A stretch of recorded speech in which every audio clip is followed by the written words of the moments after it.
संतों की एक सभा चल रही थी। किसी ने एक दिन एक घड़े में गंगा जल भरकर वहां रखवा दिया ताकि संत जन अब प्यास लगे तो गंगा जल पी सके। संतों की उस सभा के बाहर एक व्यक्ति खड़ा था।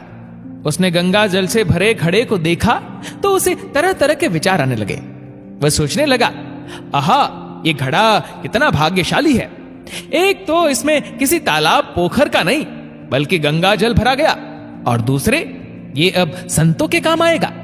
संतों का स्पर्श मिलेगा, उनकी सेवा का अवसर मिलेगा। ऐसी किस्मत किसी किसी की होती है।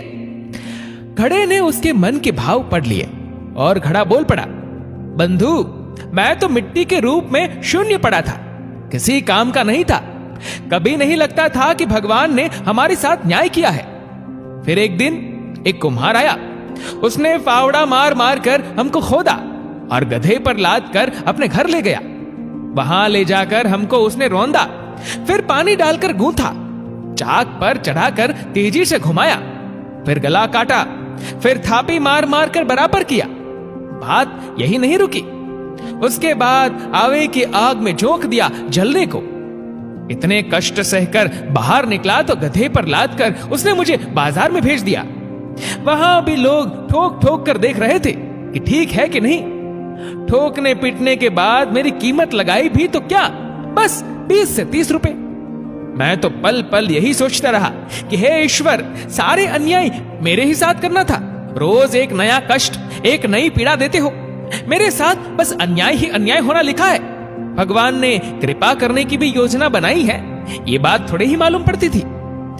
किसी सज्जन ने मुझे खरीद लिया और जब मुझ में गंगा जल भरकर संतों की सभा में भेज दिया, तब मुझे आभास हुआ कि कुम्हार का वह फावड़ा चलाना भी भगवान की कृपा थी, उसका वह गूंथना भी भगवान की कृपा थी, आग में जलाना भी भगवान की कृपा थी, और बाजार में लोगों के द्वारा ठोके जाना भी भगवान की कृपा ही थी।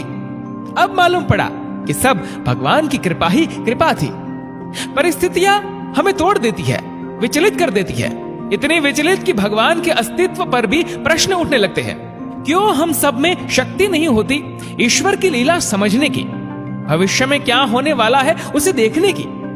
इसी नादानी में हम ईश्वर द्वारा कृपा करने से पूर्व की जा रही तैयारी को समझ नहीं पाते, बस कोसना शुरू कर देते हैं कि सारे पूजा पाठ, सारे जतन कर रहे हैं, फिर भी ईश्वर है कि प्रसन्न होने और अपनी कृपा बरसाने का नाम ही नहीं ले रहे।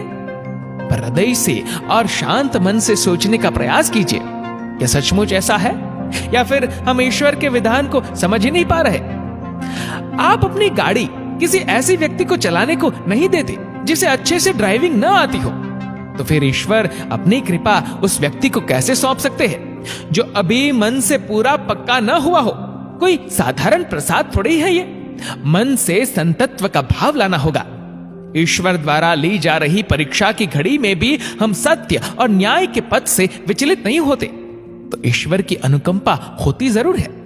किसी के साथ देर तो किसी के साथ सबेर, ये सब पूर्व जन्मों के कर्मों से भी तय होता है कि ईश्वर की कृपा दृष्टि में समय कितना लगना है। घड़े की तरह परीक्षा की अवधि में जो सत्य पथ पर टिका रहता है वह अपना जीवन सफल कर लेता है। तो क्या करना चाहिए? धैर्य कैसे रखना चाहिए? इंसान है तो उसका टूटना स्वाभाविक है, पर नहीं टूटे इसके लिए क्या करे? संतोष का मार्ग ही विकल्प है। जो प्राप्त है वह भी पर्याप्त है। जब ये सोचना शुरू कर देंगे तो आत्मिक आनंद मिलने लगा। संसार का सबसे बड़ा सुखी वह है जो मन के मौज में रहता है। आप ये क्यों नहीं सोचती कि ईश्वर ने आपको जितना दिया है, संसार में अनगिनत लोग हैं, उन्हें तो उतना भी नहीं मिला है। बस उसे क्यों देखते हो जिसे आपसे ज्यादा प्राप्त है? जो प्राप्त है उसमें भी जो मस्ती की धुन में रमा रहता है वही सच्चा सुखी है। 99 के फेर में पड़ने से खुशियां रफचक्कर हो जाती है। आपने नीम करोली बाबा के बारे में सुना होगा। दुनिया के बड़े बड़े उद्योगपति जिनसे एक मुलाकात के लिए लोग वर्षों तक प्रतीक्षा करते हैं, जाने क्या क्या तिकड़म लगाते हैं। एक इशारे पर वे धनिक सब कुछ बाबा के चरणों में समर्पित करने को आतुर थे। वे बाबा बस एक जोड़ी कपड़े में रहते थे, एक ही कंबल था, एक खाट और 2 एक बर्तन।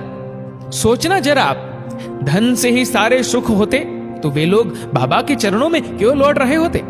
त्याग और संतोष का भाव ही इंसान को देवत्व की ओर ले जाता है।